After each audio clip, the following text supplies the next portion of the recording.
à Toulouse où vous écoutez Sud Radio sur le 101.8 FM. À Toulouse pour écouter malheureusement le cri du cœur de notre invité. Notre invité, c'est Éric Nizard. Bonjour à vous. Bonjour. Soyez le bienvenu sur Sud Radio. On est vraiment ravis de pouvoir vous donner la parole, même si on imagine que vous auriez aimé la prendre dans des circonstances plus agréables. Vous êtes le gérant du restaurant L'Ergot à Toulouse et vous êtes menacé de mort par des trafiquants de drogue juste à côté de votre restaurant, c'est ça ? C'est ça, juste en face, sur la place Croix-de-Pierre. Alors pourquoi ils vous menacent de mort ? Parce que tout simplement, comme j'ai des clients comme la police municipale, la police nationale, ça les gêne dans leur trafic. Donc ils m'ont commencé à me demander de ne plus faire manger mes clients de la police. Tout simplement. Donc ils vous ont dit tout simplement, arrête de servir les policiers un petit peu dans le parrain. Qu'est-ce qui vous arrive ? Vous étiez au restaurant en fait le matin ? C'est ça. Et c'était dans l'après-midi même. Et tout simplement, des marginaux sont venus me voir en me disant qu'il fallait maintenant, à partir de maintenant, arrêter de donner à manger justement à la police. Enfin, ils n'ont pas dit la police, hein, bien sûr. Ils ont dit quoi ? Oui. Au Condé. Au Condé, voilà. C'est pas si grossier que ça, on peut le dire. Non. Mais je suis pas de la génération Condé, moi. C'est vrai. On a tous la nôtre. Exactement. Oui, c'est ça. On a tous la nôtre. Alors ils vous ont dit, il faut que tu arrêtes de donner à manger au Condé. Ouais. Sinon. C'est ça, exactement. Sinon, tu risques d'avoir des problèmes, toi et ta famille, ainsi que ton restaurant. Risque de brûler. Voilà. Toi, ta famille et ton restaurant qui risque de brûler, vraiment ? Oui, sérieux, ouais. Vous avez répondu quoi ? Ça a bien parlé, qu'il en était hors de question, que je suis chez moi, je fais ce que je veux, et que si ça continue comme ça, je vais même leur demander de passer plus souvent. Oui.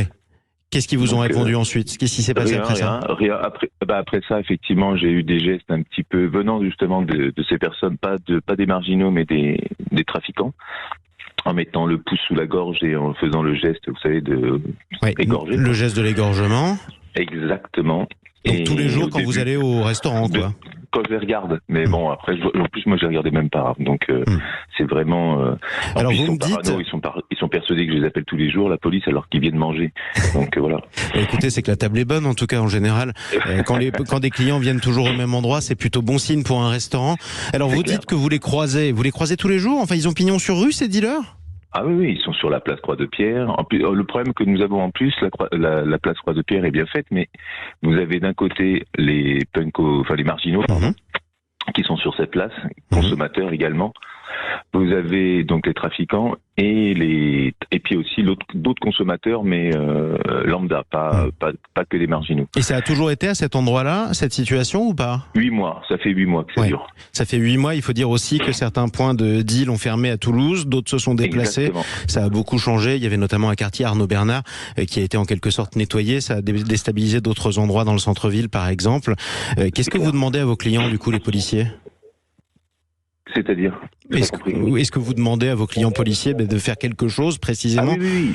Ils m'ont demandé justement déjà de porter plainte. C'était la première chose à faire. Ensuite, justement, donc cette plainte, je l'ai envoyée à mon maire de quartier, à ma mère de quartier, pardon, Madame Faranon, ainsi que l'élu à la sécurité de Toulouse. Donc ils ont fait ce qu'il fallait. Pendant 3 semaines, on a eu la police municipale qui tournait matin, midi et soir. Qui venait me voir pour me rassurer aussi. Ça, là-dessus, je tenais à les remercier aussi. Ils venaient même m'aider à fermer le soir. Mais le problème, c'est qu'après, moi, le soir, les gens ne venaient plus chez moi, quoi. Le midi, ça allait, parce qu'il faisait jour. C'est ça. Mais dès que la nuit tombait, il n'y a plus personne. Il y a un côté coupe-gorge. Ça m'arrive. Complètement. Et les clients me le disent, Ils me le disaient, parce qu'effectivement, j'ai eu effectivement des clients qui ont commencé à me dire, nous on vient plus le soir parce qu'on a peur, tout simplement. Et vous avez peur ou pas ? Maintenant, oui. Avant, non. Qu'est-ce que vous allez faire ? Si ça continue, si mon chiffre d'affaires continue à baisser comme il descend ici, aujourd'hui, je suis à plus de 50% de perte le soir. Même, il y a des soirs, je suis à 0, alors que je le faisais jamais.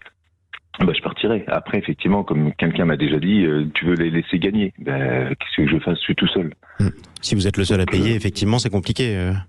Exactement. Puis moi, je pourrais pas tenir comme ça longtemps. Moi, j'ai un restaurant, il faut qu'il marche midi et soir. En plus, il est trop petit. J'ai que maximum 25 ouverts. Donc, c'est pas avec 25 ouverts que le midi que je vais pouvoir m'en sortir. Effectivement. Raison pour laquelle vous en appelez aux autorités, aux forces de l'ordre, aussi à la mairie, pour qu'elles fassent partir ces trafiquants de votre quartier. C'est ça ?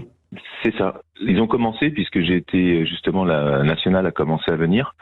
Donc ça, hier et avant-hier, il y avait déjà pratiquement plus personne sur la place Croix-de-Pierre et je peux vous assurer que ça fait plaisir. Maintenant, il faut que ça dure. Ouais. J'espère que ça va durer sur le long terme, parce que moi, ce que je veux, c'est qu'il s'en aille, quoi. Je veux plus même ce qu'il s'en aille, qu'il soit arrêté surtout. Mais encore, c'est une autre histoire. Et que vous soyez en sécurité, que vous puissiez vivre de votre gagne-pain, tout simplement, comme tout un chacun. Soyez prudents et bon courage à vous. Surtout, tenez bon.